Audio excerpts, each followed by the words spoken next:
In the world of Hollywood, movies get greenlit and redlit. They get remade and rebooted. But we are the ideal. I'm Sam Gasch, and you are listening to Ideal Remake.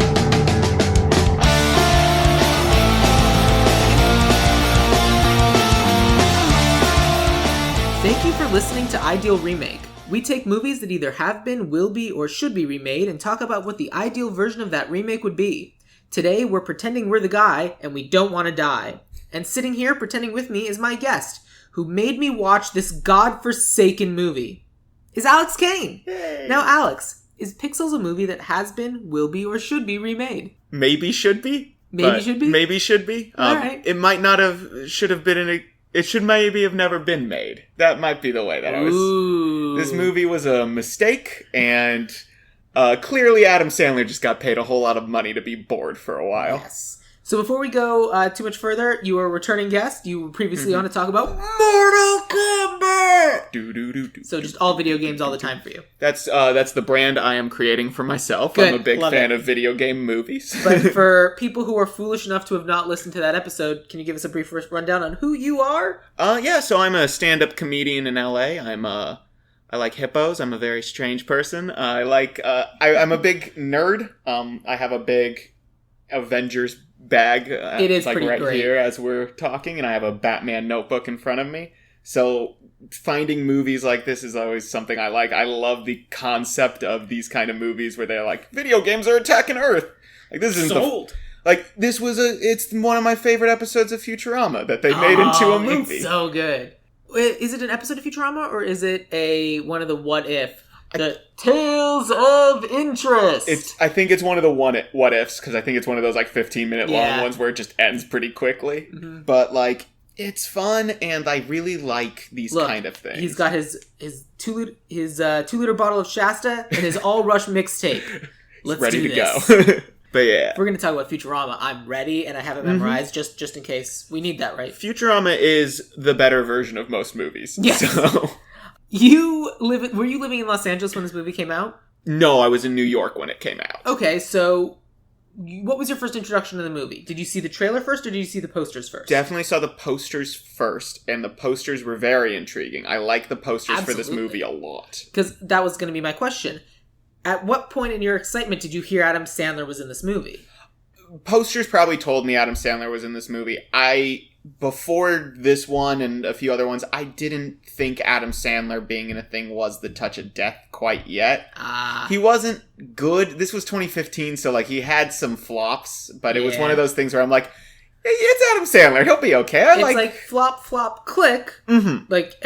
Exactly. It was one of those 1 out of every 5's probably going to have some good moments, and I like the concept of a kid grew up to be nothing after he loved video games. And then video games attack Earth. Yeah. That sounds fun. I love that idea. Mm-hmm. I am/was fully on board the camp of we're done with Adam Sandler now. But obviously they're still making his movies. He has the deal with Netflix because people still watch these movies. People are watching them, and it goes to my point, these shouldn't be made. This movie has a good idea, but putting Adam Sandler in it, he clearly was bored the whole time. Yeah. He clearly got Kevin James on so that he could have one of his buddies. Right. It was just it just was like watching a guy who didn't want to be there. The whole movie. I watched this movie as part of our homework, but one of the other things that I did was I also watched the most recent Adam Sandler stand-up special on Netflix. I love that. Because that's the thing. I came into this movie with a very negative opinion of Adam Sandler because whatever, standard millennial view of him. Fair enough. But I also had remembered that everyone had been talking about the Adam Sandler special and how good it was. And I was like, well, I gotta see this. And it's a great special. And it's very good. It's super silly. And I think part of it is because, A, he's doing material that he wrote, so obviously he cares about it a lot more. Right. And B, it's so much more honest. Mm-hmm. And I think that's what's really missing from Adam Sandler movies. For the Adam Sandler movies, he's showing up, saying his lines, and going home. He's putting nothing of himself into these roles. The last time that I saw an Adam Sandler movie where he seemed to care, and it wasn't because, like, grown-ups, he probably was having a bunch of fun hanging out with his that's just we're having fun now. Yeah, but Longest Yard was probably the last time I saw an Adam Sandler, Click maybe, but, like, where Adam Sandler liked the movie and was having fun and was making jokes that I enjoyed, and that's what I thought we were going to come back to, because Longest Yard is just a football movie. Right. The same way Pixels could just have been a war movie, but with comedy involved. Mm-hmm. And I thought that's the direction they might be taking Pixels, especially from the cast. And Chris Columbus is the director. Yeah. Dinklage is a great actor. Michelle I always mispronounce her name, but Monaghan has some good movies. Sean Bean's in this. Josh Gad's fun. They have all of these people that it's like, something could be going on here. This could be fun. And then it was just exactly what I should have expected. So this is definitely the newest movie that I've talked about on this podcast. Really? Okay. I mean, there've been we've done like James Bond and Fantastic Four and stuff where there have been new iterations of the characters, and there have been recent things, but we're not talking about that version necessarily. Mm-hmm. But this is a movie that's 4 years old, right? So wow, we're it's not only 4 years. That's the thing. Like it's still new, barely in the scope of Ideal Remake. So when I ask how old were you, where were you when you first saw this movie, that's kind of so. Which New York theater did you go see this movie in? I don't know which theater it was. I know it was like downtown Manhattan with my 2 New York roommates at the time. And we went, one of them was complaining the whole time. And I was like... In the theater? Yeah. Basically, until the movie started, he was like, this is going to be trash. This is going to be trash. This is going to be trash. And then we walked out and he was like, that was trash. And I was like, I hate that I had to agree with you at the end of it. But like, I want you to be the person that's like, yeah, it was because you wouldn't shut up. It could have been good if you weren't taught, like one of those. I wish that was what happened, but I was very aware. No, this was just a bad movie. Yeah. This was just... What really hurt my heart was that I watched it here in my apartment, alone, and all that I wanted to do while watching this movie was turn to the person next to me and go, can you believe blank is happening? And there was just me... I was alone. It's bad. Yeah. So, which is why, like, during the movie, I texted you a couple times, like, I can't believe you're making me watch this movie. I was enjoying the text stream. I remember getting, like, I hate this. Ooh, Josh Gad is singing. I hate this. I hate this. Josh Gad singing is always a high point of anything. Yeah, Josh Gad can sing. I'm always on board. The thing that here's the thing. I like Josh Gad. I think he's a phenomenal actor. I think he's super fun. Mm-hmm. The entire movie, he was just doing Olaf. Yeah. He was doing Olaf voice the whole movie. Mm-hmm. And also being that character. He wasn't great, but he also seemed like the person who was happy to be there. Yeah. Whenever he was doing something, it was way over the top. It was way dumb. But it was like... I wouldn't necessarily say he was the only person who was happy to be there, because I also thought Peter Dinklage was having fun. True. Peter Dinklage did. Peter Dinklage is just a treat no matter what he's doing, though. He was, like, goofing around and just being ridiculous, and he's like, this is nothing like anything else I got to do. I'm going to enjoy it. See, I feel like Peter Dinklage, there's a good chance they were just like, hey, just make up some lines that the douchiest person in the world would say. And he was like, oh, I got this. Yeah. I really enjoyed Peter Dinklage. Who I really hated, who I really wanted to like, was Jane Krakowski. She's barely in this movie. She's barely in the movie. There's no reason that's Jane Krakowski. Like, you see Jane Krakowski, I'm like, this is gonna be great. And then she's just blah, boring wife. Yeah, she's billed higher than a lot of the people in this movie, too. Of course she is. Yeah, and like, I'm curious if there's things that she would, like, in this movie, like, just doing bits with Kevin James and just, like, they were cut for time. I bet there's a bunch of her being funny on the cutting room floor because Sandler got jealous. I don't know if that's true, but... I'm willing to believe it just because I'm just going to be ornery. But what was interesting to me is that, like, they set it up as, like, there's, like, the first time we see Sandler and Kevin James just chilling in the bar, we set it up as, oh, your wife who hates you. Yeah, it's like a big... Like, I thought that was where we were going with that plot line, which would have sucked also. Absolutely. That would have been worse. Mm-hmm. But instead it was just like, oh, they're rekindling their relationship. And I think that's super fun. Yeah. We don't have time for that. This should have that movie. been nobody. They should have not paid the money to get somebody I was excited to see. Right. And I like her. I really wish they had more of her. Yeah. I mean, they gave us Chekhov's marital dispute, which never fired. Not once. And I mean, you can be having, like, a president who's, like, completely distracted from the thing that's going on. He's like, yeah, I know aliens are attacking us and everything, but, like, I just got this really cryptic text from my wife. Yeah, that'd be great. Like, why didn't she just send K? Yeah. That'd be great. And I mean, and she knows that K is going into the President What's-It archive forever. Yep, everyone will know. And that, what am I supposed to deal with that? Yeah. What is the for public knowledge thing? So I would have loved that. Now that I'm creating it for the first time, I would like brain. a passive aggressive rom-com about the the president and the first lady getting mad at each other. We should write that. That's a great movie. You're right. Yeah, because that would be silly and dumb, and I think that would be amazing. Like all these different things going on, and then just Russians. The Russians are invading. There's a hurricane. But my wife just said you up to a different guy. What's going on? I feel like if I get the wrong gift this anniversary, that... When's my anniversary? Oh shit, my anniversary was last month. Again! Oh, man! 3rd year in a row. I swear to God, you guys, sometimes I feel like being president puts a real strain on a relationship. You know, being president sometimes makes me forget important days. Yeah. What a lesson to be learned. Only I had someone around who could help me keep my schedule. Maybe this is a movie about how he meets his first secretary. Like, literally, the movie would be called Assistant to the President, and then it's just, like, someone at a podium and then just someone peeking out from behind the podium. Just, there's somebody, like, behind the curtain, just like, is he doing good? Okay, good. Person with a clipboard. And just, like, forehead in hand. They're constantly talking on a walkie-talkie. They have a thing in there, and they're just like, White House down? Right House down? Good. Back to Pixels. Yes. We obviously watched this movie and hated it, so Yeah. I have to ask, what do you think the budget of this movie was? I did look at the budget. You did? Yeah, it's like, what, 150? Something like that? No. Really? This budget is lower than I thought it was. Really? Okay. Well, I forgot now. But The budget of this movie is $88 million. Okay, so I doubled it in my head. Well, you included promotion, advertising. Okay. Because they advertised the heck out of this movie. I remember the advertisements more than the movie itself, for sure. because the advertisements were very clever. Oh, yeah, and they were fun. Yeah. And they made me want to see Pac-Man eat stuff. Opening weekend, it made $24 million, and its overall gross in the US and Canada was $78 million. So that's a not good. It's not good. But overall gross for the world was $244 million. Right. That's a fine. That's a good. Yeah. Well, I read this thing looking into it. Apparently, they marketed it even more in China and, like, got rid of a scene where the Great Wall of China gets destroyed. Like, apparently that's where one of the battles was supposed to be, but because they were like, China will get mad if we showed the Great Wall of China getting hurt, they took it out entirely.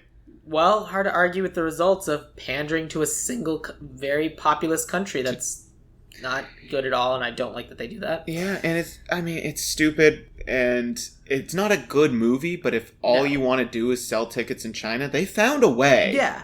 So, we're not going to go through the plot of this movie, but basically, because if you want to hear the plot of the movie, listen to last week's mini episode where I'm going to kind of go through it point by point. But if you're not going to listen to that, basically, aliens are invading, and humanity has 3 lives, and the aliens have 3 lives, and humanity quickly loses 2 of its lives, and so it's now down to these gamers to figure out how to win these 80s style arcade games, which is what the aliens are using to destroy humanity. Yes. So, yeah, it was a dumb premise, or like a dumb Deus Ex Machina for everything to happen. Because, like, it was like they sent a satellite with some games and some other stuff, and the aliens were like, oh, that's a threat, so we're going to turn into video of war. That's it. So we're going to turn into video games. Yep. Okay. All right. Sure. Look, you got to get through the premise somehow, and you know what? As far as I'm concerned, that one's fine. Right. I have no problem with that. Then everything just got weird because the rest of them... beings made of light. Yeah, and Adam Sandler was just the most unfun hero, and there were just so many better ways they could do it. And he is consistently an asshole. And he's consistently an asshole who has unless he's firing a light gun, has no sense of the stakes or the gravity of the situation that he's in, and he behaves in a way no human being would behave in that situation. Now, like, this leads directly into something I wanted to talk about. Like, There's the scene, it's early on in the movie, it's like the first time the government is confronting the idea that video games are attacking them. And the point of the scene is Kevin James, who's the president, which is the most unbelievable part of all of this, is... I disagree. Really? You think... He struck me as a very George Bush Jr. kind of president. Yeah, he was definitely W. Yeah. He was just a bad representation of W because they made me want to like him. Oh. I really was like, why is everyone being so mean to this guy? He's just trying to save his marriage and he's not that smart. That's the thing. We don't know any of his policies. Not at all. We don't know if he's Democrat or Republican, which I'm sure is on purpose. Mm-hmm. But the fact that people were shouting the things they were shouting at him in the street lead me to believe he was Republican. I believe they at one point say he started a foreign war. Or he was involved in a foreign war. Yeah. So, and he keeps being dumb. Yeah, he's just not good at his job. But either way, so there's a scene where he's addressing, his cabinet about what's going on. And Brian Cox keeps wanting to bomb countries. Yes, he wants to bomb whatever country he can do because... He just wants to blow things up because he's clearly that person who's a monster. Yeah, and, because writing is easy in that way. Yeah. But... I mean, luckily the person who is that in our government got fired today. Yeah, for now. We'll see who's replacing We'll see who replaces them. I'm sorry, the acting person who was that in our government. Good point. One of the 5 people in our government who has been saying that for months. Yeah. Mr. Walrus. Yeah. That's what I call him, because of the mustache. Either way.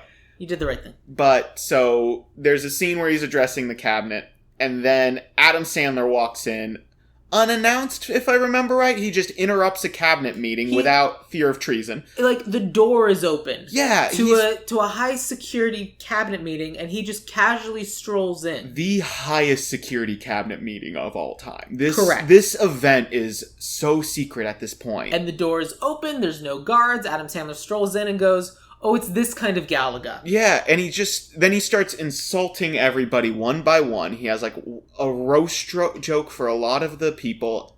And, he's clearly bad at roasting them. He's like, that guy's old. And then She's a snob. She's a snob. Which is a callback to before earlier when she wouldn't kiss the schlubby dude who was in her closet while she was crying. Yeah, no, she didn't take his sexual assault all that well, so he calls her a snob, and then she forgives him for it. Which makes no sense. Not at all. That actress is Michelle Monaghan, or Monaghan? Monaghan. Yeah, something nothing against her. She's fine. She's fine. She's great in the Mission Impossible movies. I She's really apparently like her also in in Kiss Kiss Bang Bang. Oh, yeah, she is. And so, again, nothing against her as a person, but it's just I felt so bad for her character. Because, as soon as she showed up and in an Adam Sandler movie, I'm like, okay, she's just there to be the lady for Adam Sandler. I don't know what it is with Adam Sandler where he thinks all single moms are just not happy and hate their ex-husband and are super easy to woo. But that is a trope in most Adam Sandler movies now that I'm thinking about it. So many movies, there's the Jennifer Aniston one where they go somewhere, Blended, which is, I want to say, Meg Ryan. But he has a bunch of these movies where it's a single mom with kids, and he just walks in and he's like, hey, I'm kind of nice to your kids, but I'm an asshole. Fuck me. And it works. Every time. Every time. It doesn't make sense. It doesn't, especially because he is the worst shape I think he's been in this movie. He's clearly, pudgier than he normally is. He's wearing looser clothes. So. Yeah, and he's supposed to be a sad sack, but it's she's one of the most highest-ranking generals in the country, and she is gorgeous. She should have nothing to do with him. Yeah. She should be dating better people. But, also, can we talk about just, Adam Sandler's character arc for a second? Because his character arc is he got second place in a Donkey Kong tournament when he was a kid, and that ruined his life. He did say he had, a wife who cheated on him. That was mentioned in the closet scene briefly? And never brought up again. But I feel like she cheated on him because he had low self-confidence because he lost in the championship of a video game tournament when he was 12. Yeah, and now he's like, I'm so sad about that I put my whole life into being, what was it, a nerd, the Geek Squad, basically? Yeah. And, he goes to her house to install a TV and a PlayStation, which, if anyone knows, you just plug both of those things in. Correct. His whole life is the worst because something that... Second place in the world is amazing! Yeah! How are you bummed about that? They made a movie about that guy. Literally that guy! Yeah. In real life, that guy has a documentary. And he's doing fine as far as I know. Mm-hmm. The guy that Peter Dinklage's character is based off That guy is thriving in the world. He's doing very well. And he's a bad person. That guy's like a douche. Not a bad person. He's just a mean person. Here's the thing. So we're referencing the movie King of Kong. Yes. Which is a great movie. You should watch it. It's super fun. Really fun. But that character, whose name I'm going to look up now... Fire Blaster is I wrote down as the character's name. In King of Kong. That guy. Yeah. Billy Mitchell. Yes, I did not pull it up faster. So Billy Mitchell... Oh, well, now I'm reading an article. Billy Mitchell from King of Kong embroiled in new Donkey Kong scandal. Basically, he was portrayed poorly in the movie because the movie needed a villain. Right. But now, of course, I'm reading about other things that were going on with Billy Mitchell at the time. Yeah, Billy Mitchell is an interesting character, and I think is worthy of a movie in his own right, and we obviously know who's going to play him. Peter Dinklage? Martin Starr. Oh, yeah, he does look like Martin Starr. Yeah. He looks a lot like Martin Starr. So, who is an American dream. I love Martin Starr. Martin Starr's so amazing, much. And his in the Spider-Man movies, he's just so good. He is my favorite part of the most recent Spider-Man movie, which I was planning to say again because I have something about that later. Great. We'll come back to that. Yeah. But yeah, anyway, so Billy Mitchell has unfortunately gotten a little bit of a raw deal because he's an asshole, but I don't think he's necessarily like evil. Yeah, he's not a bad person. Although I don't know what this latest scandal is, so who knows? It's all video game stuff, most likely. But that's the thing, like the concept of then the Billy Mitchell character then using his knowledge and like because here's the next thing. Being good at a video game does not make you good with computers at all. No, they're not related. All. Not even close. So the fact that then like the Peter Dinklage character was like, yeah, he was hacking computers. Such a jump. Big different thing. What I would say is like, oh, he's really good at video games. He is a world-class pianist. Yeah, stuff like that. Hand-eye coordination, anything with your hands is better. And it would actually work out really well, now that I'm thinking about it out loud, if that character is a world-class pianist with a world-class penis. Yeah. Like, he's the biggest dick, and he's a great pianist. That's the joke. It's a great joke. That's a much better joke than anything they did in Pixels. He doesn't need to be in jail because, like, okay, why would I do this? Because you get to play video games in real life. I'm in. Yeah, that's all you have to do. Yeah. And who would say no to that? I think a douchey pianist is so much funnier than a douchey, like, convict. Yeah. Because he fits the bill as a convict. Like, that made total sense. But if they were to, like, what's he doing now? Oh, he's a trumpet player? That'd be so funny. Yes. Okay. Just missed every bump. So, let's boil this down. Okay. What is the essence of the movie Pixels? Like, what is the thing that makes it Pixels? I think the essence of the movie Pixels is the idea that these computer animated things are fighting regular people. Those are the scenes that they should have highlighted more. Am I answering your question correctly? Sort of. Okay. Because I think that's an important aspect that we need.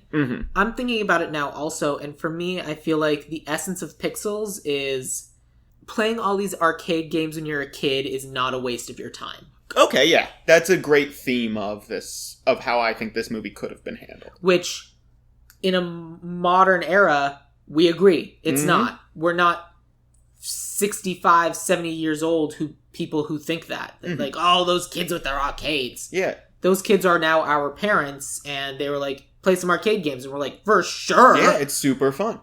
I personally would like to see not arcade-style games. I want more updated games as the attacking things.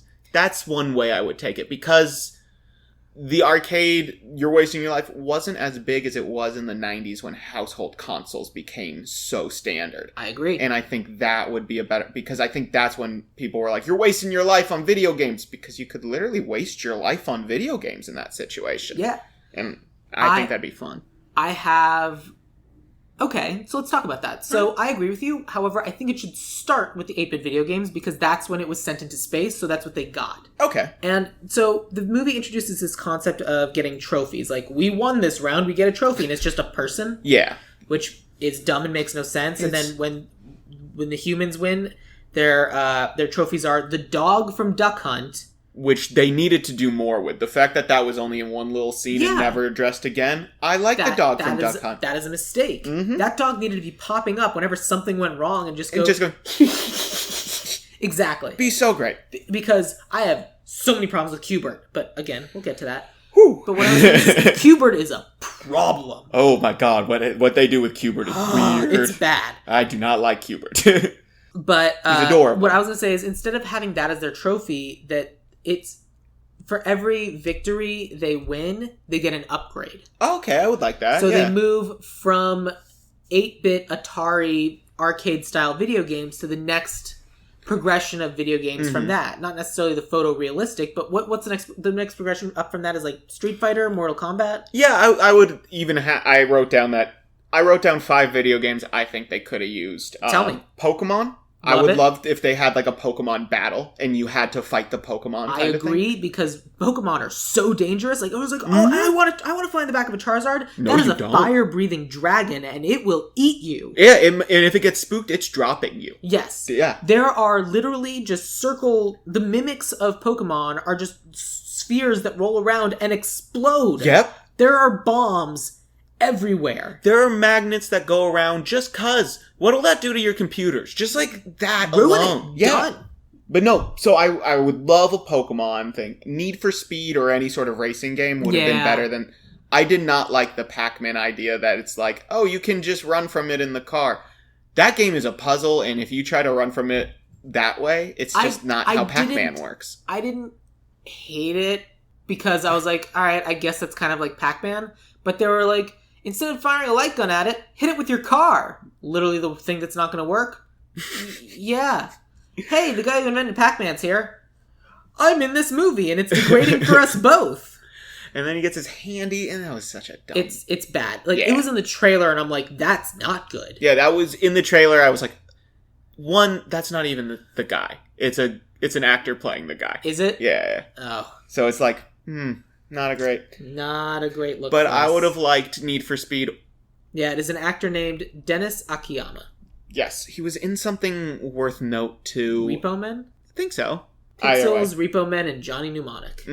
Johnny Mnemonic is great. Sorry, keep going. So I would love a Mortal Kombat Street Fighter. I think that's the one where they take that would be a good one where the characters take the turn, where they realize, right, it's like Mortal Kombat where you just duck and punch and you don't get hurt. Yeah. That would be great because that's like an actual strategy that bothers everybody. And I would, of course. Mm-hmm.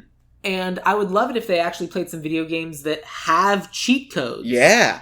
So another one of the aspects of this game is the Peter Dinklage character won this tournament when he was a kid and then also won the Pac-Man game by cheating, which isn't a thing that exists. You can't do that. There are no cheat codes. Pac-Man does not have cheat codes. Donkey Kong doesn't have cheat codes. Specifically, the 1982 versions of these games do not have cheat codes. See, if they wanted to use cheat codes and use an arcade game, like they could have done Contra or any of the ones where there's the Namco code where it's like up, left, or whatever. They didn't do that. Well, that's the crazy thing. Like, I would have loved it if they were doing, like, playing one of those video games and you see someone doing that. You're like, what are you doing? I'm doing the cheat code. What cheat code? The up, down thing. What? Dude, that's stupid. Just punch him. Just punch him in the face. And then he does a thing, and then all of a sudden it works, and you're like, oh! And then it's like, the other two people start bouncing up and down, like, this is working, we don't know. Yeah, like, they could have done it with, like, Peter Dinklage do it with the stick shift in his car. That would have been cute. But they just didn't. They just show him, like, zooming around. And you're like, that defies the laws of physics. It doesn't make sense. You show it on the screen.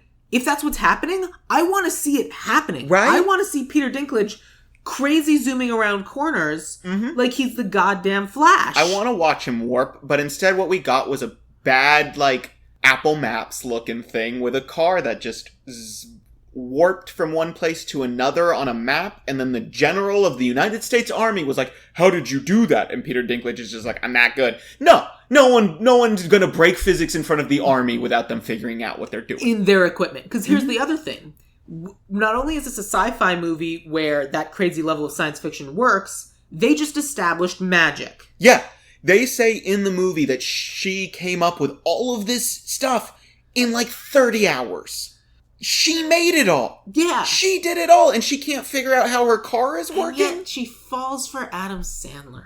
Well, it was a stressful situation, and when people are stuck. But yeah, no, okay. Yeah, it's stupid. So, all right. So, We get 5 video games. The first 2 that we lose, the next 3 that we win. Yes. So what's your first video game? Because their second was Pong. The order I would do would be like Pokemon Battle Open, because I think that'd be the most spectacle. Everyone would love to see that. And we would lose that fight in a heartbeat if they were just... If aliens came deciding to beat Pokemon, humans lose. That's my opinion on that.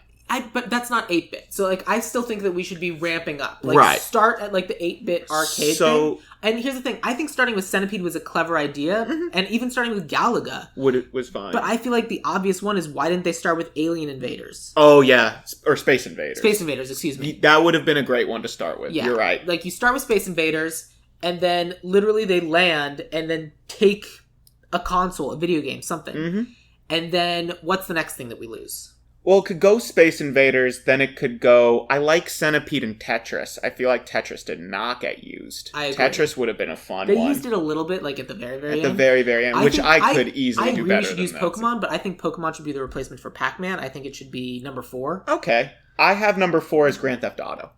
Is a thing. Because that's where you cheat, and I would love to see him just summon a helicopter. It also has the best graphics. Not early Grand Theft... Like, early Grand Theft Auto is pretty not great graphics. Okay. So, like, if you... Because it's better than, like, Mortal Kombat early, but not by too much. But do you win Grand Theft Auto? Because there are missions. Yeah, but I think part of what they do use in these video games is, like, it is... Well, all the arcade games didn't necessarily have, like, an end, which is why you get, like, the whole kill screen, that sort of thing. But... No, there wasn't... There's not like a victory the same way, but I'm not sure how you could use it, but it is one of the better uses of cheating in a game. Number 4, you wanted to do the racing game. Yeah. Okay. So, like, I do it as a race. Don't like the idea of using open world games. Okay. With the exception of Pokemon, because there's no objective. I think getting a mission where you have to go talk to someone and activate a mission doesn't really work for me. Okay. What would you... Well, hold on. We're still on number 2. Yeah, so I'm sorry. So what's your number 2? So what's the step up technologically from Space Invaders? So I think the next step up could actually be Pokemon. Okay. So here I'm on board. Yeah. And here I'm on board because it's Pokemon destroying us, kicking our butts. Yeah, and it'd be like Pokemon coming down, and this is where they just destroy the Taj Mahal instantly. Yeah. They could do Pokemon there, or it could be Mortal Kombat there for that matter, too. I also think it's safer because if you're having Pokemon do this, they're winning and you don't have to watch us killing Pokemon. Yeah. Which I feel like would be problematic. Could be a problem. Yeah. Alright, great. So the number 3, so theoretically this is the one we get to where it's the highest level of technology, because once we win, we take some of that technology back. Got it. So this one could be Street Fighter or Mortal Kombat even. This is where we learn to win. I'm trying to think of a game that's at this level of technology where you just repeat until you win. Maybe like a Sonic platformer? I like the idea of it being Street Fighter because then we have a reason to use the army. Okay. Because they're good at fighting.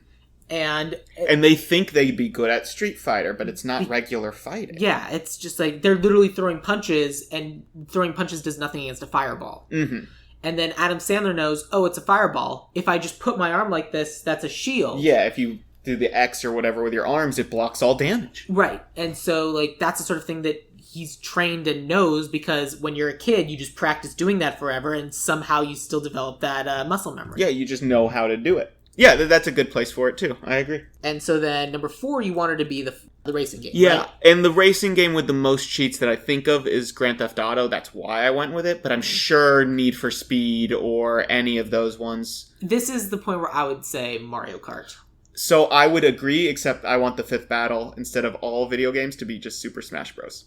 So I feel like Super Smash Brothers is like Street Fighter. If we're doing Super Smash Brothers, but like that final battle wasn't one game. Like I'm thinking if they just brought in, because it's a mix of all of these games, so they could have Street Fighter, Pokemon, Mario. So you could do Mario Kart Tier 2 and literally bring them all back for one last fight, which I think personally would be pretty cool. I don't disagree. But I would be on board with Mario Kart here too, because that's my favorite racing game of all time. I just didn't want to overuse Mario.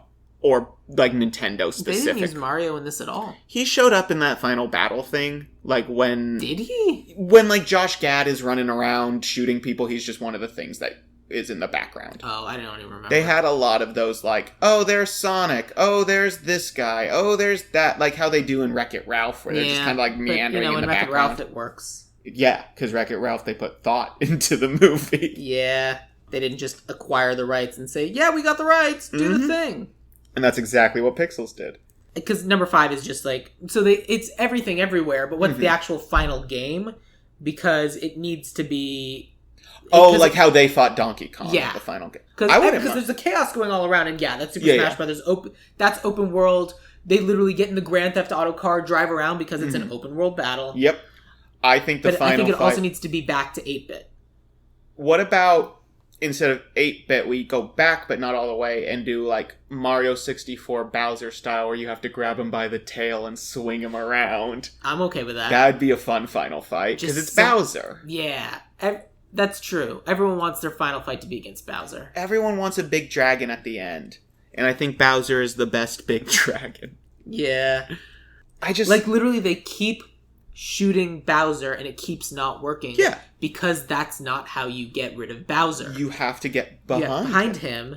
And in this case, grab him by his tail. Mm-hmm. He's helpless. You have him. Okay, can we get past? No, nothing's happening. What do we do? I've got him by the tail. And then, like, there's a bomb over there. Yeah, and someone's like, oh, I gotta throw him that way. Great. I love it. Yeah. I think that'd be fun. Or, if you want to do it 2-bit, it could even be you have to get behind him and press the button that you just didn't see. You pick up the axe. Mm-hmm. Or, you pick up the axe and break the floor underneath him. Right, which, all of them. Oh. Like, literally, it could be a downward progression of Bowser. So the first time they beat Bowser, it's, like, they pick him up, throw him into a bomb, and then, like, his graphics get worse. Oh, that'd be fun. And then they have to get past him again, and this time it's something else. And then the last one, they finally have to get past him. Everyone has to get to the other side while he's, like, just jumping up and down, 2D scroller, just fireballing. Spitting stuff, yeah. And they finally have to grab the axe in order to make the bridge drop. Mm-hmm. And it's one of those things where, no, I can't grab the axe until you're here. I can't grab the axe until you're here. Do it! Do it! And then... Axe! No. And the president's falling. It's Bowser and yeah, exactly. Like, that's exactly what I'm thinking. Like, they're just all falling with Bowser into the... And Adam Sandler's just standing over everyone crying, holding the axe, like, I saved the world, but I don't know. I don't even know if my princess is in this castle. It's definitely in another castle. Yeah. That's a great... And he's just holding that axe. He's like, I swear, if Toad is here and not... he goes into the next room. Not Violet. Yeah, she's not there. It's Toad just being like, uh-oh. And he just kills Toad. It's like, it's over there. To be fair, we all wanted to kill Toad at one point. It'd be cathartic to see that on screen. We've seen that Dorkly video, that like minute and 15-second Dorkly video where Mario just goes nuts. Yep. It's great. It's fun. I like Dorkly videos like that. Yeah, they did a follow-up where it's like, Mario just being nice to everyone. It's like literally shot for shot the same video, but he's just being nice to everybody. Oh, that's funny. And it's honestly wonderful. I really like their, like, what Pokemon probably think of their next evolution. Yeah. And it's like, they're like, oh, I'm an ice cream cone. Now I'm just a bigger ice cream cone? What the hell? This is awful. Well, now I've got... was I exposed to radiation? Why is there now 2 of me? Yeah, okay, so those are our big moments. Mm-hmm. In terms of, like, other plot going on, do we want there to be, like, marital problems between the president and his wife? I still think the concept of, like, our other movie, but that's another movie that we're gonna write. So, when I was recasting this, and I came to the wife character, I cut her entirely out. I have no problem with that. I think that's the better way to go. I recast this movie pretty significantly in a lot of different ways. I could not be more excited. So I personally would just get rid of that entire... Because it didn't add anything and only took away from a character. I agree with that as well. Mm-hmm. But I still want to make those. The reason why I feel like they did it is because they're like, we only have one woman. Mm-hmm. We need another woman. I do believe that might have been part of it. I also think there might have been something more there. They do have one of a bigger name as her. She's higher built. Jane Krakowski. Yeah, she's great. 30 Rock was just over at this time, too. Maybe not just over. That's wrong. I feel Kimmy like Schmidt was going on, though. Kimmy Schmidt. This is mid Kimmy Schmidt. Or early Kimmy Schmidt. Either way, she's still a star. Yeah. We've known her since the 80s. She was in Vacation. Like, What was she? yeah, she was the cousin in Vacation who's like, Okay. Daddy says I'm the best French kisser or something. Oh, One of my favorite lines in that no. movie. It's so funny. I have not seen it. That is not good. Oh, well, I mean, it's an 80s movie starring Chevy Chase. What, you think there's gonna be good stuff in it? Touche. But I mean, like, so what other things do we need to cover? Like, what do we want this Brenner character to be like, what do we want the opening to be just them sitting around playing video games and then he loses this thing and it wrecks his life? Well, for one, Brenner should totally be a woman because movie would be better. I also cast a female Brenner. Me too. Yeah. Great. Good.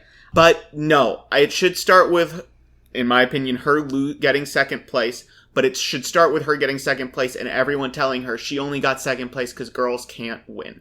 I agree with that. And I think that's... I didn't think about that prior, but as soon as you said that, I'm like, yes, absolutely that, yes. Because then there's the whole...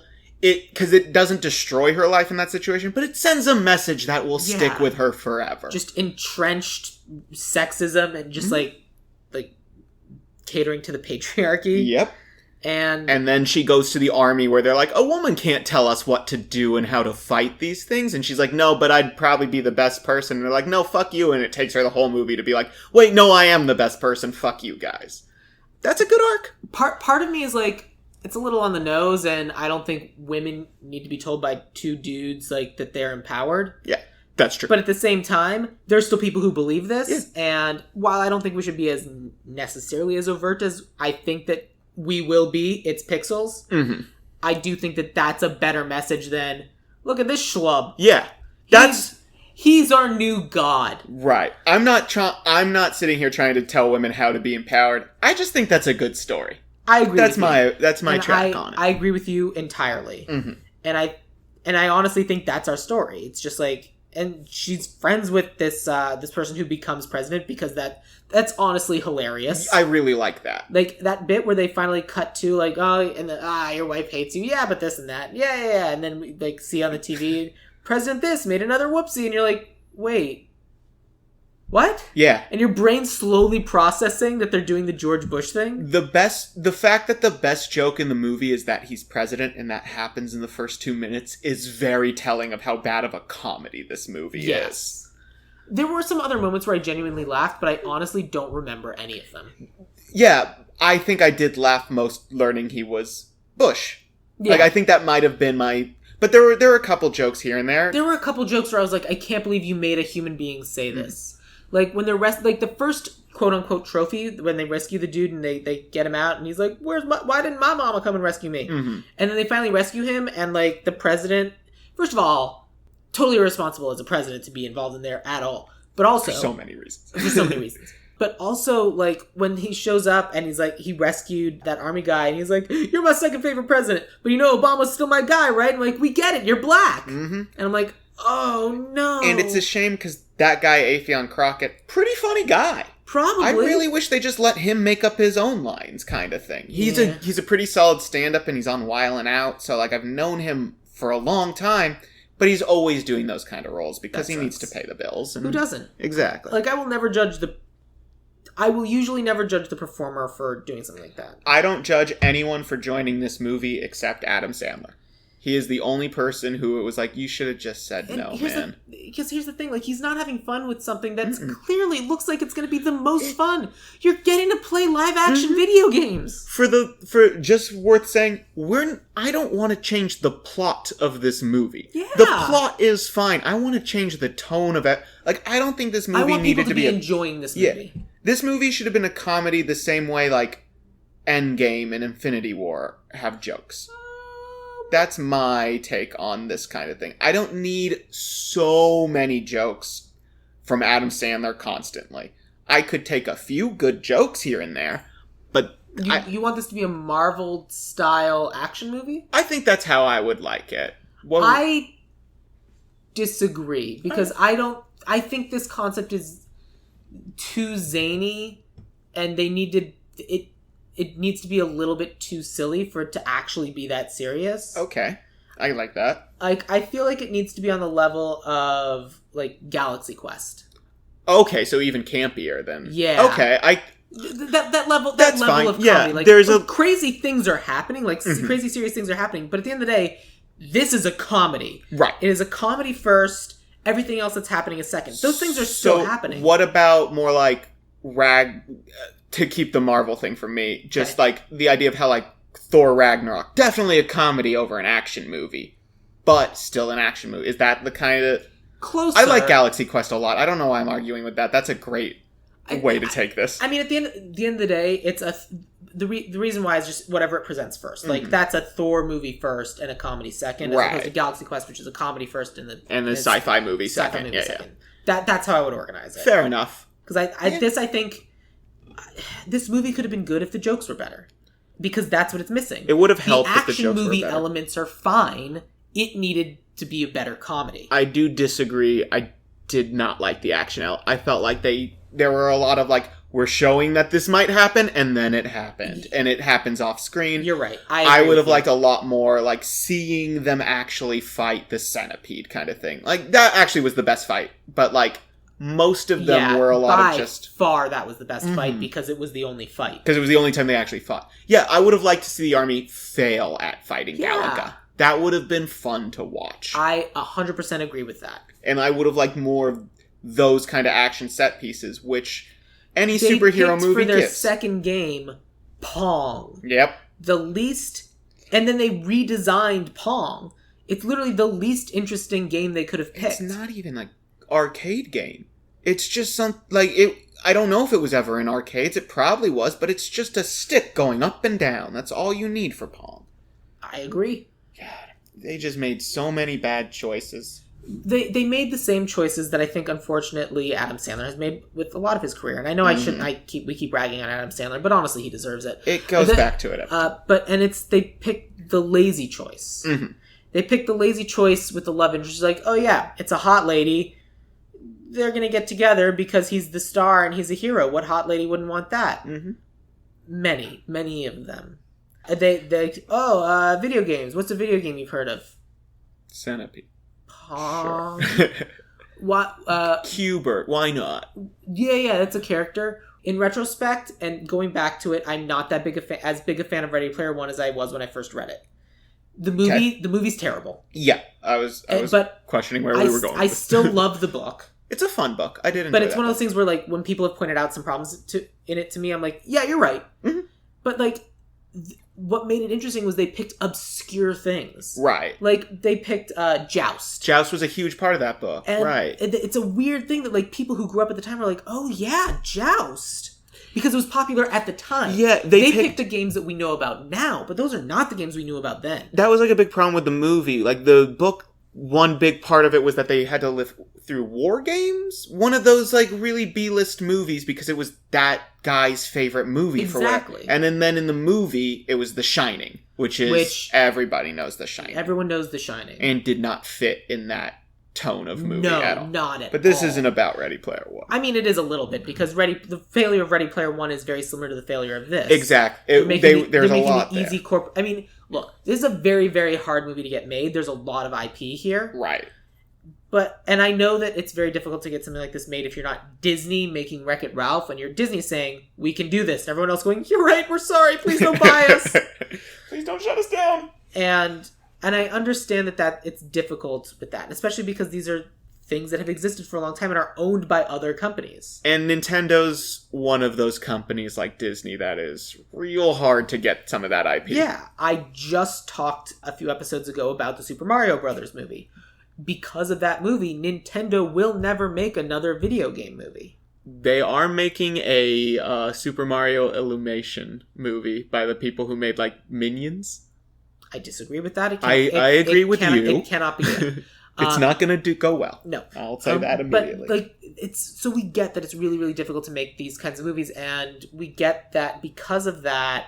Litigation ruins movies too much. Compromises must be made. Right, of course. But we're making the ideal remake, so we're getting Space Invaders, Pokemon, Street Fighter, Mario Kart, and Bowser. We get what we want. That's right. I agree. It is ideal.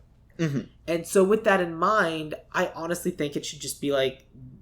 I want to see them having to put on these crazy outfits that are, like, emitting light so that they can fight the Street Fighters. You know, like, this is what I would like them to play, like, that light cycle game from basically Tron, but, like, in those weird things, because there are these awesome like uniforms where you look like you look like Tron from that movie. I will eventually have to do Tron on this podcast, but that's a topic for another day. Yeah, it's an okay movie. That's the thing. Mm-hmm. And exactly why I have to talk about it. I would love that though. Like that'd be cool if they do the thing. It's basically just competitive Snake. Mm-hmm. And you get on a motorcycle, and it's a cool design of a cycle. And that'd cool. At the very end, when they finally beat all of like the invaders from space, if they take all the graphics from them, and these invaders are just at the point of like being a video game on the TI-83. Just the calculator game. Yeah. So we need to get into casting because we're already been talking for a while, but before we do, I just have to talk about how much I hate Qbert. Okay, yeah, let's do that. I'm on board because Qbert ruins so many things about this movie for me. First of all, Qbert doesn't talk. Yeah. Who made Qbert talk? Whose decision was that? It was like, that feels like a corporate note of like, well, we have to understand what Qbert's saying. Why? What? Qbert doesn't talk. That's literally one of the things about Qbert. He just goes... and like, that's Qbert. Mm-hmm. And then to have Qbert at the very end turn into the random hot lady. Yeah, that was disgusting. So disgusting. That was bestiality. And that's not even that. It's just like they literally killed Qbert and turned him into this other person because that's not who Qbert was. And what's even worse about that actress never says anything. Yeah, and she is a fairly prominent actress. Yeah. Ashley Benson, is that her name? I think so. She was on Pretty Little Liars. She's dating Benson. Cara Delevingne or somebody like that. She's somebody of note in our scope. And they literally boiled her down to, well, she's hot. They boiled her down to she has swords and she's willing to kiss Josh Gad. That's the only two things we know about this person. And it was because Josh Gad was willing to die. Yeah, willing to die for this stranger because she was pretty. Right. If this movie had been even slightly better, he would have done that thing. She would have stabbed him in the stomach and kept going. And then just kept moving. I would have loved that And then, scene. like, the only reason that Josh Gad would have lived is because he would have just been sitting there impaled by a sword. It's like, well, I can't imagine why this could have gone any worse. I don't know how I could have done this better. And then when they win and everything gets pixelated and back into the sky, the sword gets pixelated and he's fine. And he just stands up. Yeah. Or like, even if they didn't want to kill him off, Peter Dinklage could have shot that girl while she was about to kill him. Yeah. Like, he came to save the day, and he didn't even get to save the day. And there's no reason that she should be in any way interested in Josh Gad because he's a weird, creepy incel. Well, he's not an incel. I will defend Josh Gad's character as not a bad person. He's just a strange human being. I mean, you know what the term incel means, right? Yes. Okay, yeah. Yes, he is an incel. He just doesn't... He didn't seem like a hatred. I wouldn't necessarily throw him in the Gamergate category. Yeah, that's where I was going with it. But he is definitely like a weird, creepy dude. Yes, he might be by definition an incel. Yes. Yes. Not in terms of... not personality-wise. Yes. I don't see him on message boards harassing women. Right. But he did reference that he uses 4chan. So I take it back immediately. That's also true. Yeah. And he also, like, basically just like... Oh, well, I've always been attracted to you. I expect sex now, please. To be fair, he did expect a fiancé before sex. That's a thing he demands before anything. Well, that was so weird. It's like, oh, like Peter Dinklage says, are you going to introduce me to your girlfriend? And then he says, oh, my fiancé. He didn't. He did not ask her. He didn't even look at her. He was just like, fiancé now. And she was like, okay. Yeah, it's just, It was... And then to have Qbert... turn into her. After Qbert kind of made me like him when he got almost killed. Because Qbert almost dies, and Michelle Monaghan almost kills herself to save this little pet. And like, I'm like, oh, thank God he's alive. I like him now because he's adorable, even though he's weird. And then immediately they're like, no, he's no longer Qbert. He's this girl who's going to fuck Josh Gad. No! I don't want that at all! Absolutely none of it. It's all bad. Nothing's okay. Yeah, I would have rathered him be Duck Hunt Dog and didn't say anything and just had a doggy there the whole time. Yes, that would have been great. That's exactly what I wanted. Because at the end, when Qbert's transforming, it sure looks like Qbert's in pain and dying. He is screaming. Yes. He is going, ah! And then he turns into this woman that Josh Gad immediately grabs and kisses. It's not the same woman. I do want to clarify that. This is a whole other version of that girl. It just looks the same. It is a person with its own opinions, and he grabs it and makes out with it before checking with it twice. Yeah. It's the second woman he does that to. I'm losing respect for Josh Gad's character as I speak. Yeah. Oh, no. I have no problem with Josh Gad. Josh Gad's character, monster. Yeah, exactly. Like, there's a very good reason why we haven't talked about Josh Gad's character until this point in this episode, because there's nothing there for us. There's nothing redeeming. I'm perfectly happy to have him. a third person / fourth person just because I think it's funny. I think you need just Josh for the Gad's jokes. character.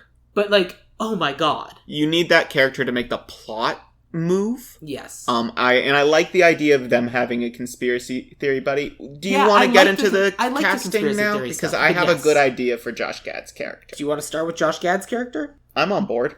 All right. So I gender flipped a lot of people. Okay. And I think the best person to play Ludlow, Josh Gad's character, would be Zendaya playing Mary Jane from Spider-Man Far From Home. Interesting choice, because my casting for Ludlow Lammonson is Jacob Batalon. Ooh. Who plays Ned in Spider-Man Far From Home. We had the exact same idea, just through all different characters. I mean, I use Zendaya a lot. Like, I literally used her last episode, which is why I would potentially go... I mean, like, the concept of kind of the dude living in his mom's basement, I like the idea of playing with that, and I'd love it if it's just this dude, but he's just, like, not that. Yeah. He's like... Yeah, no, I'm living in my mom's basement. Do you have any idea how expensive things are right now? Yeah, like an actual take on, like, what our lives are like as a 20-something living now. It's nice that you think I'm still in my 20s. 30-something. Yeah. But yes, that. Like, literally, like... And because Jacob Batalon's, like, a legitimately cool dude, who'd be like, yeah, no, we have a problem. And also because I want to see him singing. Okay. That was one reason I wanted Zendaya, because she can sing. She can sing, and she's great. And I liked the idea of... that character having a crush on a video game character their whole life, because that is a thing that does happen. Absolutely. I would like to see her having a crush on Solid Snake. And then instead of Ashley Benson playing that, it's instead Kurt Russell playing Solid Snake, and they don't make out, but he does fight on their side at the end there, because Solid Snake's based on Kurt Russell from Escape from New York. I did not know that. Yeah, like the look of it. I mean, I'm writing that down. Mm-hmm. It would be such a great... Like, so many layers of jokes to have Kurt Russell show up as Solid Snake. But for Zendaya to have a crush on him, this girl who can play anywhere between 16 and 30 if she tried. That's true. And Kurt Russell, who's, 60, 70? At least. And her lusting for him, but him not reciprocating in a way. Love that. I think it's funny. Let's make Jacob Batalon have the crush on Kurt Russell, Solid Snake. Okay, I'm on board with that. Yeah, cool. Absolutely. All right. So we make it Jacob instead of Zendaya, but keep Kurt Russell Solid Snake, because I love everything about what you just said. I thought, and he's in Super Smash Bros, so it tied in with the last battle too. It works out so well. And just this concept of, like, then they have to hide under a cardboard box together, and it's super romantic. Oh, that'd be adorable. And then they cut away, like, what's going on under that cardboard box? And the box is shaking. Yeah. It works so well. Yeah, that's a great... Cool. So we started there. Let's now talk about Brenner, because we both cast ladies. All right. So I have 3 pretty good choices. You're going to have to pick one. I'm going with Kristen Ritter is my top choice. Ooh, interesting choice. I would like... Because she has the sadness. She can do that if she wants to. I mean, Jessica Jones / Breaking Bad. You merge those two characters together, mixed with Don't Trust the Bee in Apartment 23, where she's hilarious. Boom! Action star. That's what I want. I mean, Kristen Ritter is, for sure, definitely and always an action star. She's amazing. I did not cast an action star. Okay. I cast an actress named Adie Bryant. Okay, I know. Who you'd know from SNL. Yes. And Shrill. Mm-hmm. So I cast her because I could totally see her being the kind of the nerd that was hanging out with the dudes playing video games when she was in middle school. Okay. Just like, instead of going out and doing like, Brenner, why don't you do like girl stuff? It's like, I just want to play video games with the guys. See, I agree. I could see Kristen Ritter being that person too. I absolutely could as well. Adie Bryant is a lot different. I think they're like the opposite. You cast them for the Marvel movie. I cast for the comedy. Right. And if we're going the comedy, I like the Adie Bryant. And if we're going for the Marvel, I like Kristen Ritter. So let's see who else we have and come back to that, because that's a very different tone for a movie. Cool. Let's go with our President Will Cooper. Right. So my President Will Cooper, I also had another SNL person, but different kind of tone for this person's individual performance, because I had Michael Shea. Oh, that'd be fun. Michael Shea could very easily... So we had a George Bush Jr. for our analogous. So who is a better president than George Bush? Well, Obama was a better president. I have that exact concept where I want the president to be playing a caricature of Obama instead of Bush. Who do you have? So this is a weird one. I want Fluffy, aka Gabriel Iglesias, the stand-up comedian. Bold choice. Very bold. I think he's funny. He's sympathetic constantly. He's always fun to like watch him talk. And he has this sitcom out now that's pretty good where he shows a little bit more range than I thought he would have. Interesting. Yeah, he's one of those guys who has this huge following, and I would like to see him do other things, and he fits this Kevin James bumbling. He does. Like, he fits Is that. that the kind of president we want? Do we want the bumbling president? In a way, because here's the thing. I love Gabriel Iglesias, and I will happily go with him if that's who you want. Mm-hmm. So I just want to make sure that you're comfortable with... I like Michael Che more once you brought it up, because he's more professional. He is. Yeah. Do we want... Because, like, we think of Michael Che, and he's doing, like, the... I keep wanting to say Last Week Tonight. The Weekend Update. Weekend Update, thank you. Yes. And so, like, that's kind of how we think of him, kind of this dry delivery. Mm-hmm. And I could definitely see him playing video games, but I also could see Gabriel Iglesias. It's very different. I could very easily see Gabriel Iglesias being friends with A.D. Bryant, and I could very easily see Michael Che being friends with Kristen Ritter. Yep. It's like we switched. Yep. I think Michael Che works better with Kristen Ritter. I think Michael Che just works better, honestly. I think... So do you want to do Michael Che, Kristen Ritter? Yeah, I'm on board with that. Okay. Mainly because I just think Kristen Ritter is perfect for this, too. As much as I love A.D. Bryant. I think that's a fun mix. Mm-hmm. So that brings me to Violet Van Patten. Okay. I made a dude. Same. It doesn't have to be heteronormative. We already have one homosexual relationship. We do. So... That does not to say... That's not to not say that we don't need... It's not that we can't have more than one. Mm-hmm. However, that will come up later as well. Okay. But I cast a dude. The dude I have is not going to be as well known. Okay. I found him just because he was just a generally funny person, and because I think he's one of those people who's kind of on the rise. Okay. It's a stand-up comedian named Matt O'Brien. Oh, I love Matt O'Brien. Yeah. He's a good choice. So, like, kind of like, the character he portrays when he's doing stand-up is someone who's very competent, but, like, the world is crazy. Mm-hmm. And that's what this character is. So it's, and then, like, also he's just generally an attractive dude. Mm-hmm. And I felt like that kind of worked. I also changed the gender. I wanted someone who was just gonna be eye candy. Okay. Like, I flipped the stereotype in my head where I was like, Michelle Monaghan there was just there to be pretty. She had a lot to do, but she was just there to be pretty. She was the most capable person there. She should have been, but I did not feel like the movie handled her that way. It did not. So I went with an actor who I think is fine, but is best in movies where he's... How are you using the word fine? He can act sometimes. I meant, but you're using... Oh, he's fine. He is gorgeous, too. Is he fine? He's both. All right, good. Yes. Just checking in. He is my always choice for, he's just going to be eye candy. I'm going to go with Channing Tatum. Yeah. Because he's pretty. He's capable enough to do comedy. Like, he's done funny things in the past. He's not a terrible actor. I think he's very funny, and I think he's a good actor. Yeah, okay. I like Channing Tatum. Is anyone going to believe... Are you going to make him not a scientist, then? No, I'm going to make him exact same scientist. Oh, yeah? Yeah. I think it's believable in the same way that, like, it's believable Chris Pratt is a scientist in... Or not Chris Pratt. Ryan Reynolds is a scientist in all the movies he's been scientists in, and Jake Gyllenhaal is a scientist. Fair enough. I'll give that to you. Mm-hmm. Or that Fluffy is president, for that matter. But I like the idea of Matt O'Brien. I just went with somebody who I knew better, basically. That's fine.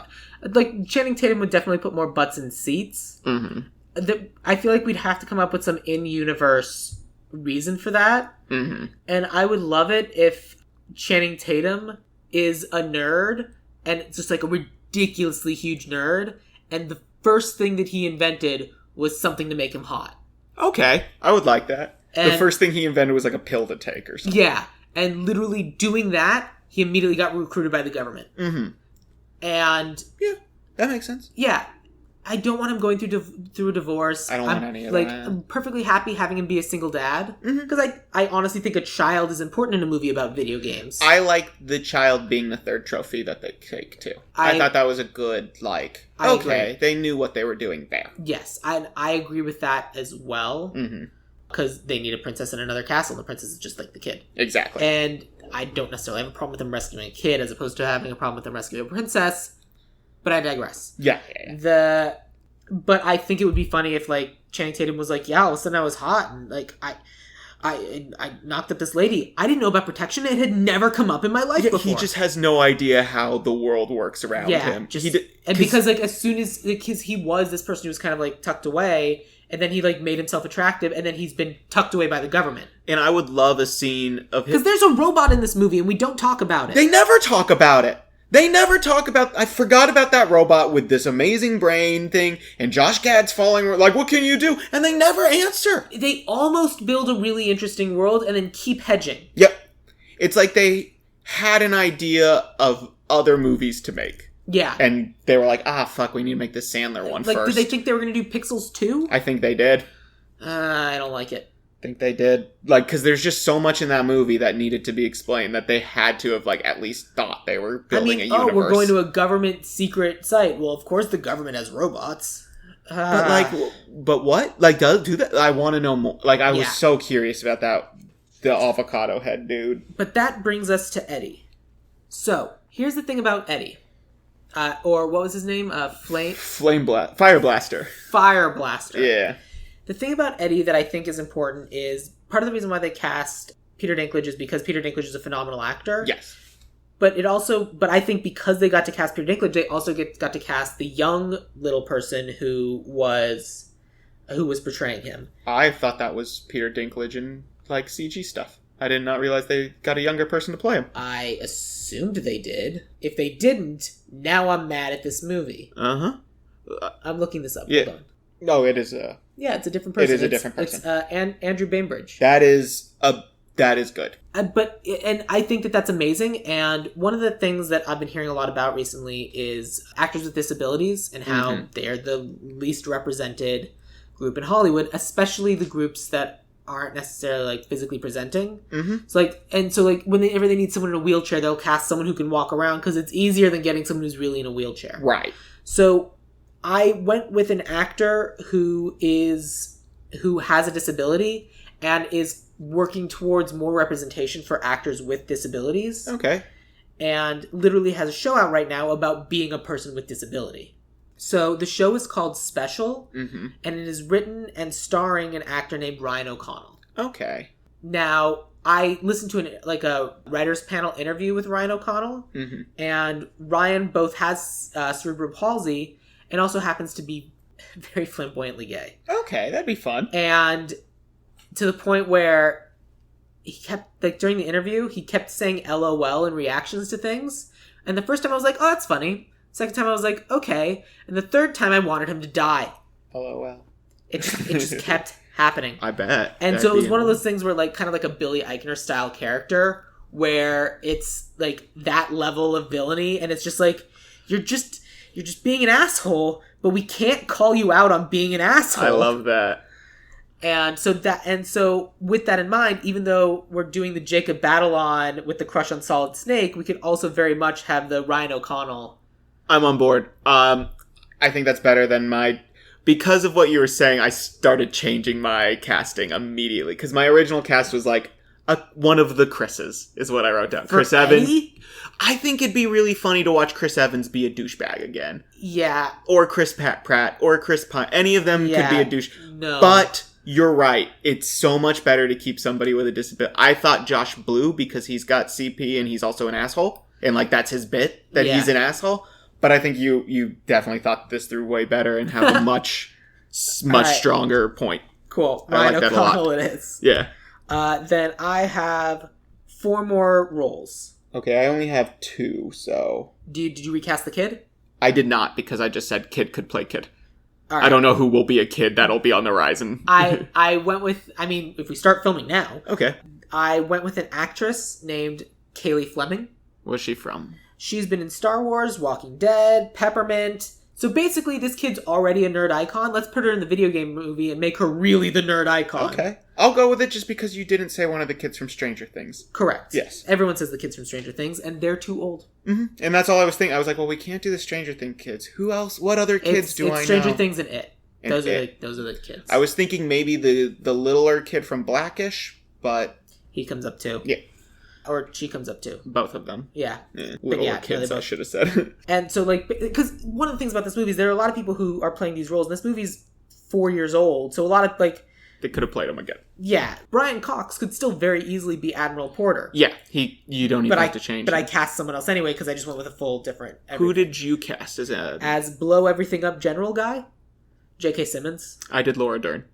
We'll go with Laura Dern then. Yeah. Same kind of concept. Absolutely. Where I think it's a good choice. I like J.K. Simmons. I just recently watched Star Wars again, and she blew mine's a shit 1-for-1, and Laura Dern is great. Yep.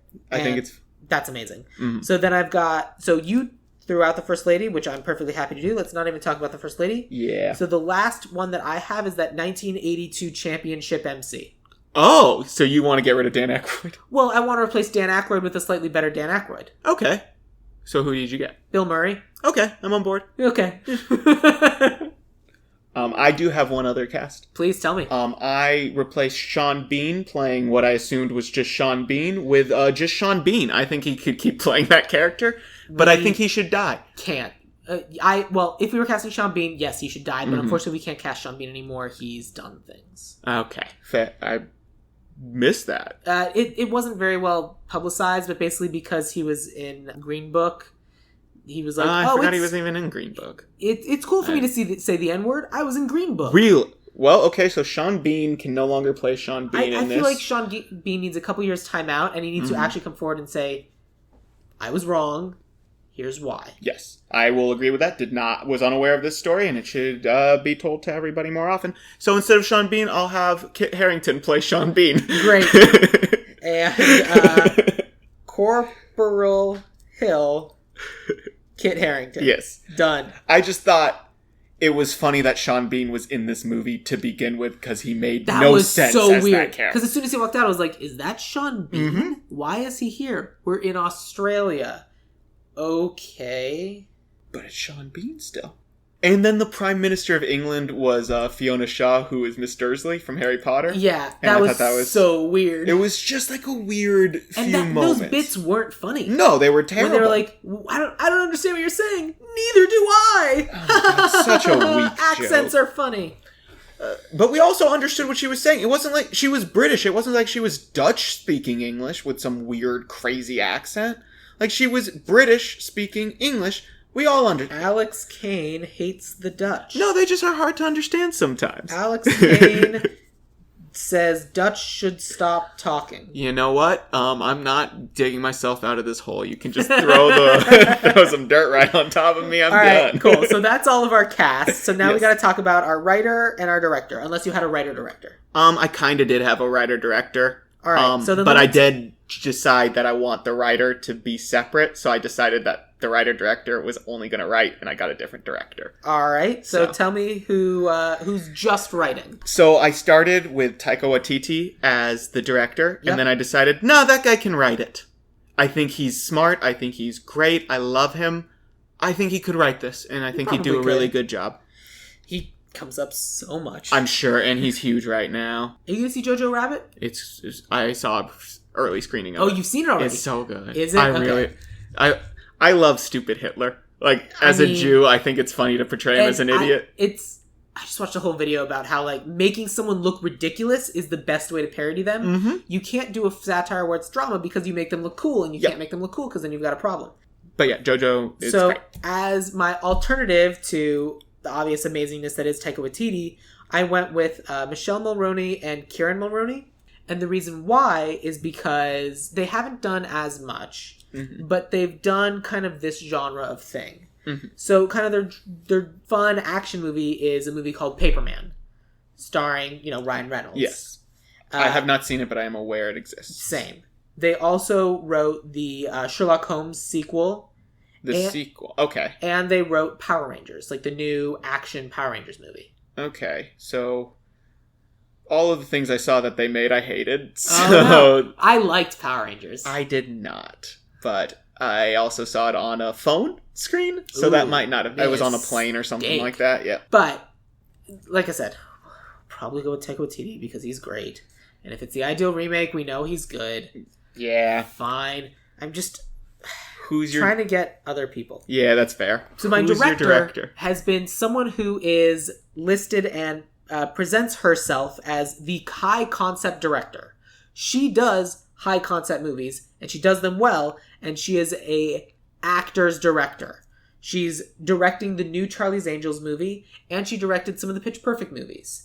Because she's Elizabeth Banks. I love Elizabeth Banks. She is not who I wrote down, but I will go all in on Elizabeth Banks for this. She's someone who's like, we're making a ridiculous movie. Let's have fun and really enjoy the fact that we're making this ridiculous movie because it's ridiculous, and let's make it the best it can possibly be because it's going to be amazing. She would be great. I think it's a great choice. I went not very similar director, but my idea was more, I want the superhero concept. I was looking... Cats, the Russo brothers or something? No, Patty Jenkins. Also good. Yeah, she's great. Monster's great. Wonder Woman's great. Wonder Woman was what I was thinking as, like... Sure. A tone that I want. Because Wonder Woman's very innocent and funny. It is. I would not... Would you describe Wonder Woman as funny? There's a lot of funny parts. I think Chris Pine's character is very funny. And fair. I think any scene that isn't them fighting, there's a solid amount of jokes in it. Absolutely. I don't disagree. I would not describe it as a comedy. It's not a comedy, but I would describe it as a drama, but it's real in the sense where they're human beings and human beings crack jokes. We also made it much more of a comedy in this than I was thinking. But no, I'm actually on Elizabeth Banks more than... Now, I love Patty Jenkins. She's great. Yeah. Also come up a bunch of times. I bet, yeah. So we'll have it written by Taika Waititi. Throw it on the board. How many things has Taika Waititi done on this show? And then directed by Elizabeth Banks. So, let's go through our cast. All right. Pixels. Good this time. Pixels, the better version. No. Pixels. Continued. Pixels, we actually tried. Pixels, Player 2. I like that. So, it will be starring Brenner, to be played by Kristen Ritter. Yeah. President Will Cooper will be Michael Shea. Yeah. Violet Van Patten. So, not Violet, I guess. Keep it Violet. Red Van Patten. Red Van Patten. Will be Channing Tatum, who changed his name to Red when he got attractive. He was like, so what's your actual name? Violet? Your parents named you Violet? Yeah. No, I bet Red is his gamer tag. Great. Yeah. He was like Red 1, 2, 3, 4, so everyone just called him Red. Red Van Patten, Channing Tatum. Ludlow Lammonson will be Jacob Batalon. Mm-hmm. Eddie will be Ryan O'Connell. Maddie Van Patten will be Kaylee Fleming. All right. Blow everything up, General Guy will be Laura Dern. Yeah. She'd be so funny as that. Solid Snake as the video game love interest will be played by Kurt Russell because that's fantastic. That's my favorite part of this movie. And Corporate Hill will be played by Kit Harington with that 1992 championship MC, just based on the age of everyone in this, will be Bill Murray. On board. All of this will be written by Taika Waititi because he just doesn't have time to direct. He's very busy. He's doing too many things. But he has time to write, which is definitely the one that takes the shortest amount of time. Yeah, no, writing 5 minutes at most. Yeah, for sure. Said the two writers. And it will be directed by Elizabeth Banks. Yeah, I really like the Elizabeth Banks. Yeah.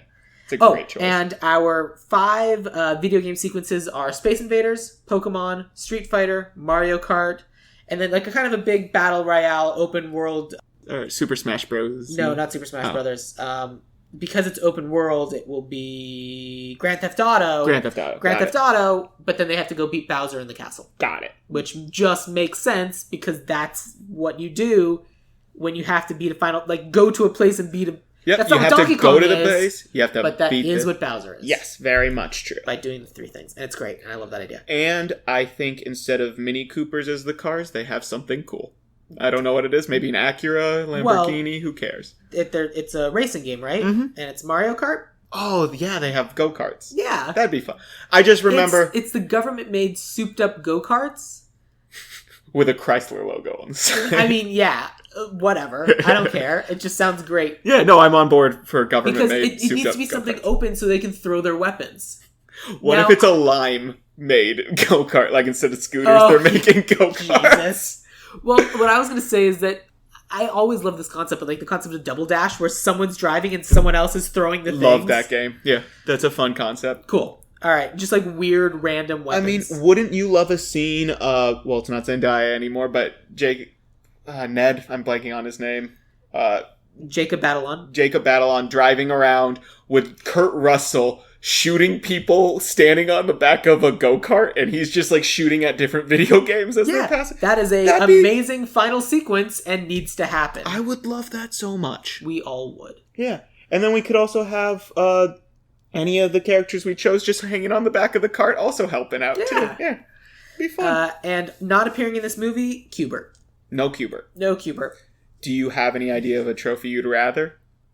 Or any trophies you'd rather? I don't know if I like for me, I like the idea of them absorbing better technology and then, like, the games they're coming up with are improving. Mm-hmm. I don't necessarily, like, the only thing that makes sense is at the end where they take the trophy of the kid. Mm-hmm. I don't think we need trophies as a thing unless we're doing more with them. Like, we do something with the dog from Duck Hunt. Yeah. Because that's a missed opportunity. Because let's keep that one. That one's funny. I think it should be achievements instead, and everybody sees it all at once. Like, it just shows up, like, at the top corner of your eyesight that you got an achievement. It's like, congratulations, achievement, 500 people killed, and everyone's like, what is that?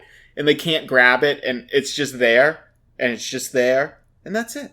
Because that's what achievements are now. I like that. Let's also do this. So, achievement unlocked. And they get a bronze medal where it's like 500 people, or 500 bad guys killed. And they get it. Like, cool. What does this do? Nothing. It's like 400 gamer points. And then you turn it over. It's like, get silver at 1,000. So, do we get anything at silver? No. Why are we doing this? We're gonna go get silver, right? I mean, I don't want to be the bronze person. We have to get gold. I would love if there's just like two characters that are with them on the team at the beginning, and then they get the achievement and it's bronze, and they're like, "Yeah, we'll see you guys in like 8 hours. We got shit to do. We gotta. I'm not comfortable with just bronze. We have to 100% this thing. Yes. That'd be and funny. I feel like that person is Channing Tatum. Yeah. No, I'm sorry. Is Michael Shea. Yeah, Michael Shea would absolutely be like, "Nah, I gotta go." No, I'll see you guys. And if I got president stuff to do. Your Secret Service is over there. Don't tell them where I'm going. Shh. Cool. Love it. Good. All right. Fun. Yeah. Well, Alex, do you want to promote something? Do you have any like Twitters or Instagrams you want people to follow? Yeah. Follow me on Twitter and Instagram at acaine, so ACAINE 47, which is my old gamer tag when I thought guns were funnier. And so you can get it. acaine 47. Oh God. Yep, not as good anymore. But you can follow me doing that on Insta and Twitter, and you can catch me every Monday at Flappers Comedy Club in Burbank doing stand-up comedy. Yeah. If you want to follow me on Twitter, I'm at Sam Gasch, SamGasch. Or if you want to follow the podcast is on Twitter or Instagram at Ideal Remake, spelled like it sounds, or join us on Facebook at Ideal Remake or Ideal Remake Podcast.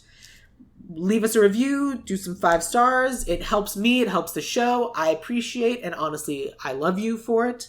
Or just tell a friend. Tell a friend this week about the show. Super easy. You must have friends, right? Right? Right? Tell one of them. Just one. Or 8. So, Alex, let's end with this. What I've been doing recently is I've been asking people, what's your favorite quote from this movie? Oh, Jesus. Wow, this movie was so bad. I think my favorite quote would be the little girl being like, "The president doesn't know how to read!" Yeah, that was pretty good. Yeah, it probably made me laugh the most. It's not even a solid joke. It's just like, we had a president who couldn't read. Yeah. Something just occurred to me. Did they rewind time while they were fighting Donkey Kong? At one point, I think. They just have that superpower now? You know what? I believe it. Cool. That was weird. I don't like it. I feel like my favorite quote from this movie would have been just, it's not even a line. It's just them joyously, or when Josh Gad is, shout, as they're shooting something, be like, "This is the greatest day of my life!" Because they're getting to play real-life video games, and that's all everyone wants. True. And even though Pokemon are going to come and kill us all because they're giant monsters, I would like an Articuno to be my best friend. This could be a good explanation for how Detective Pikachu's world happened. Sold. Yes.